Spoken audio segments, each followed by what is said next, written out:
7 de setembro de 2022, ao completar 130 anos de colonização, Rio do Sul conta hoje com cerca de 73 mil habitantes, espalhados por 25 bairros.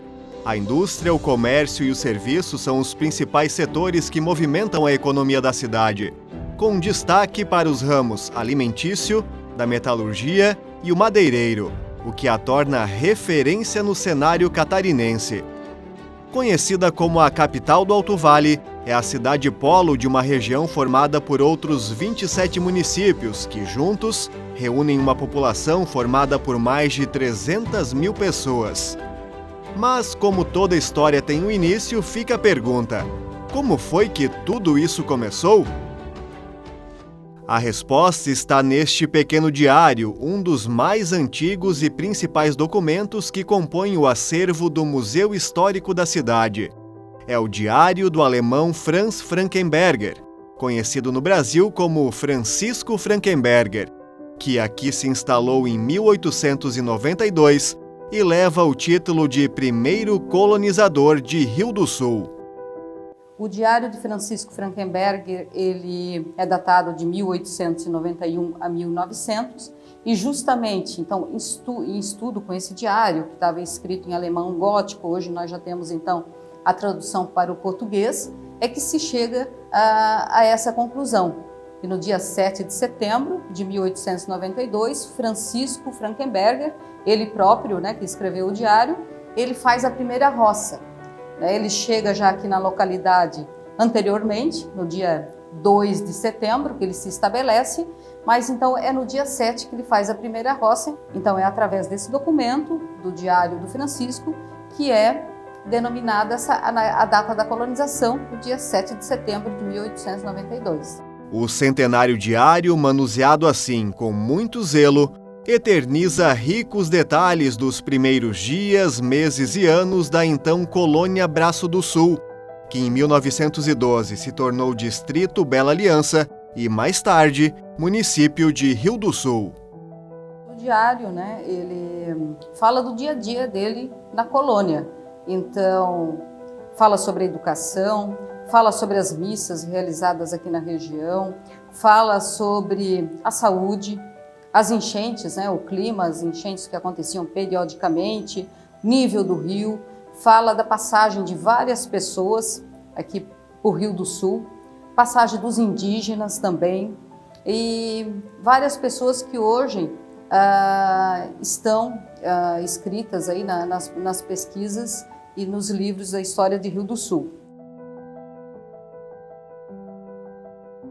O senhor Egídio, morador de Timbó, no Médio Vale do Itajaí, mantém no porta-retrato da família uma das únicas fotografias do colonizador de Rio do Sul. Afinal, ele é nada mais nada menos que o neto de Francisco.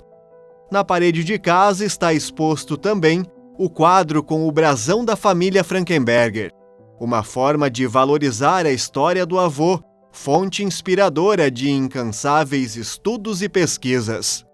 Eu sempre digo, a identidade da pessoa, ela inclui você conhecer a sua história, Para as pessoas que não interessam por isso, até dizem, o que eu ganho com isso, saber o que o meu avô fez ou deixou de fazer. Não, para mim é um orgulho saber que ele esteve lá, trabalhou. Ele não tinha a ideia de fundar nenhuma cidade.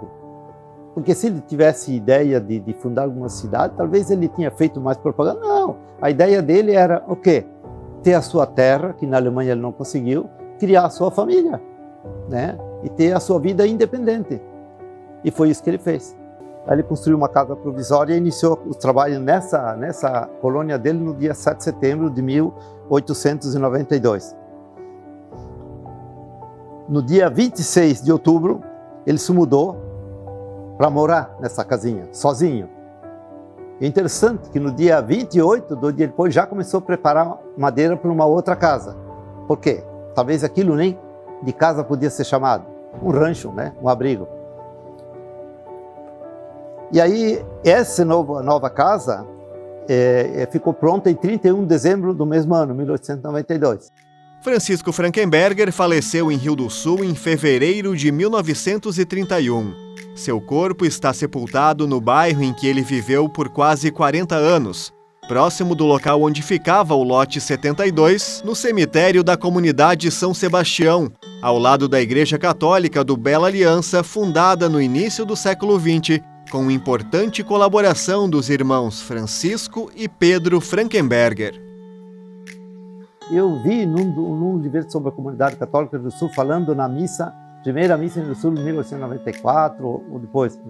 Mas no dia 30 de novembro de 1992 já foi rezada uma missa na cabana do Francisco.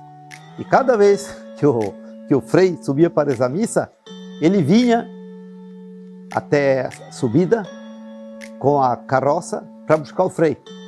Aí diz, na história da Capela São Sebastião, que foi mais tarde, em 1907, para que foi inaugurado, ele com o Pedro estiveram à frente, o Pedro doou o terreno e se dedicaram muito a essa comunidade. Também onde hoje é o Bela Aliança, além da comunidade católica, composta principalmente por famílias italianas, a influência alemã se destaca. Um marco importante da história foi a fundação em 1909 da Sociedade Escolar do Ribeirão Matador. Em 1911, deu início à construção de uma escola toda de tijolos, com a inauguração um ano depois, em 1912. A estrutura é mantida preservada até hoje, ao lado da igreja da Comunidade Evangélica de Confissão Luterana de Bela Aliança. Uma característica importante nesse processo de colonização de Rio do Sul foi a construção da cidade nas proximidades de rios e ribeirões. Aliás, para chegar até aqui, desprovidos de pontes e estradas, os colonizadores tinham os rios como referência de acesso. As primeiras expedições, antes da vinda de Frankenberger, já eram lideradas ou idealizadas por outros personagens marcantes dessa história, como Emil Odebrecht e Hermann Blumenau. O Grande Rio foi, assim, a veia principal da entrada, principalmente na margem esquerda. Quando Odebrecht fez as suas primeiras explorações, ele fez pela margem esquerda. E a navegabilidade era impossível. Então, aonde era possível, ia-se com canoas, as guardavam nas margens e depois fazia-se a pé. Mas é importante lembrar que, além das dificuldades de acesso, quem aqui chegava encontrava o povo nativo. Quem estava ocupando essa área? Eram os nativos, choclenhos, gaigangues, que ali viviam como nômades, não estabelecido como se fosse uma aldeia. E sim, na época do verão, de setembro a abril, eles ficavam na região do Grande Vale do Itajaí para se alimentar do palmito, de bananas e as plantas silvestres que aqui existiam. E no inverno subiam para alimentar-se do pinhão. E assim eles viviam subindo e descendo a serra, né? E o encontro dessas duas culturas aconteceu alguns problemas, alguns entraves, né, para o desenvolvimento. Os indígenas queriam o seu território, era a sua casa, seu local de alimento, né, da caça, dos grãos, das frutas silvestres, né, então eles não tinham como sair desse ambiente. Né, o que no início o Dr. Blumenau pensou é que eles iriam então se afastando, né? Na medida que ia sendo colonizado, os indígenas iam se afastando, mas foi ao contrário, né? O indígena ele reagiu e ele queria ficar então nesse seu território. A pacificação, liderada por Eduardo de Lima e Silva Roerhan, ocorreu em 1914, cerca de 20 anos depois da chegada do primeiro colonizador a Rio do Sul. O governo ele faz um acordo, né, juntamente com o chamado pacificador, o Eduardo, ele faz essa conversa com os indígenas, então resolve que eles vão para um outro local, um local de terra reduzida, né, um ambiente novo, que não era o ambiente aí original, onde eles estavam acostumados com a caça, com a circulação toda nesse território, e é o local onde eles estão até hoje, que é a terra indígena Ibirama. A história conta que um dos pontos de concentração dos indígenas era o Encontro dos Rios, hoje área central de Rio do Sul. O local recebe esse nome porque é justamente aqui que se encontram as águas do Rio Itajaí do Sul e Rio Itajaí do Oeste, formando então o grande Rio Itajaí-Açu. E era aqui, perto do Encontro dos Rios, sem a ponte que liga hoje o centro ao bairro Buda, que a travessia era feita através de uma balsa conduzida pelo balseiro Basílio Correia de Negredo. Inclusive, a partir da década de 1920 até 1950, esse ponto da cidade chegou a ser referência para o mercado de exploração da madeira. Mas nós não podemos esquecer de um fator importantíssimo, que foi assim um grande incentivador para o desenvolvimento e o progresso do grande vale do Itajaí em direção ao Alto Vale, que foi a Estrada de Ferro Santa Catarina. Ela teve uma importância primordial, porque além de abrir o contato com o Alto Vale, ela poderia trazer do Alto Vale os produtos que eram comercializados, como também a exportação da madeira que vinha da região do Planalto, a região de Lages, até Rio do Sul, e ali descia em direção a Itajaí, quando foi feita o prolongamento em 1954. Mas também os colonos que plantavam o aipim, que traziam para a fecularia Lawrence, também puderam desenvolver todo esse seu processo econômico, agrícola, para a venda desse produto. E o trem, os trens cargueiros, como eram chamados, eram um grande motivo para transformar e trazer essa mercadoria. E também essa ferrovia foi importante porque ela tinha as suas estações ferroviárias, Riachuelo, a região de Rio do Sul, e ela tinha toda uma sequência onde as pessoas que viviam nessa redondeza tinham o seu meio de locomoção. Por falar em trem, foram os vagões conduzidos pela Maria Fumaça da Estrada de Ferro Santa Catarina que trouxeram grande parte dos imigrantes e seus descendentes, principalmente alemães e italianos, que se radicaram nos arredores do Itajaí-Açu e seus afluentes.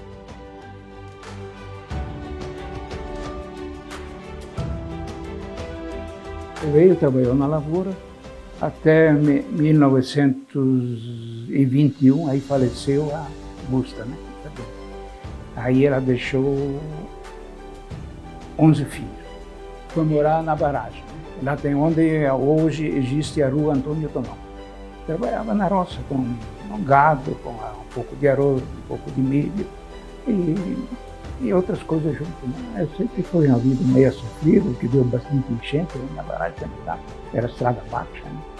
Ele se mudou, primeiro estava na beira do rio, onde tinha aquela olaria do Santana, depois mudou mais na beira da estrada, depois mudou mais no morro, 3 mudanças ele fez. Ele casou de novo. Ele teve mais 6 filhos.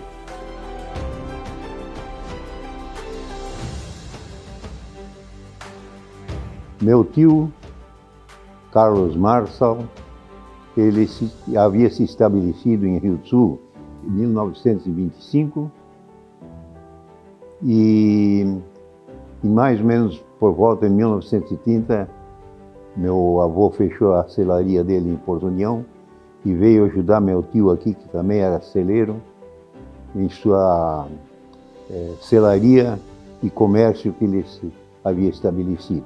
Meu pai, em 1937, recebeu a notícia que meu avô estava em estado final. Ele vendeu tudo que tinha em Porto União e veio para Rio do Sul. Com o falecimento do meu avô, em fins de 1937, dia 10 de março, ele se estabeleceu como fotógrafo ambulante, registrou-se na prefeitura como fotógrafo ambulante. E em 1946, ele se estabeleceu na rua 15 de novembro, 608, num ateliê fotográfico. E em 1955 ele mudou-se para o centro, na esquina da 7 de setembro com Aristiniano Ramos. Em 1966 ele estabeleceu-se na Aristiniano Ramos 26, onde o nosso Fotomarsa se mantém até hoje.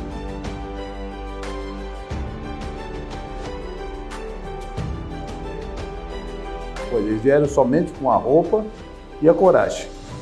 O que eles vieram fazer no Brasil com a expectativa de vida melhor. O meu avô, ele não tinha profissão, e os filhos eram pequenos, e aí moraram, tipo assim, de favor, nos agricultores. Isso foi no bairro da Albertina. E aí trabalhavam por dia, né? Trabalhavam por dia para arrumar os mantimentos. Vieram com pouco dinheiro, não tinha reserva nenhuma quase, e foram indo e foram se estabelecendo.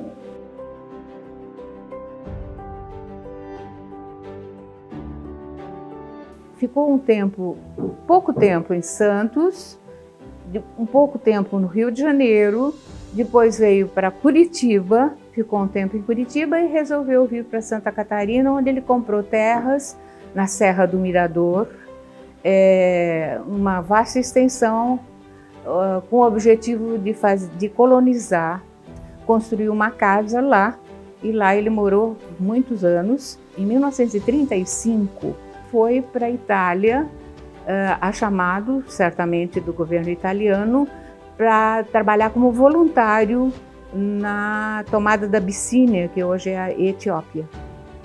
E lá ele ficou 2 anos, aí um pouco antes da Segunda Guerra Mundial, ele teve que voltar para o Brasil, porque ele, como estrangeiro, e ele não era naturalizado, ele iria perder as terras, ele não tinha direito às terras que ele tinha comprado. Então ele voltou e vendeu e acabou comprando o terreno ao lado do Correio, onde nós moramos até hoje, que na época era da família Pellicetti.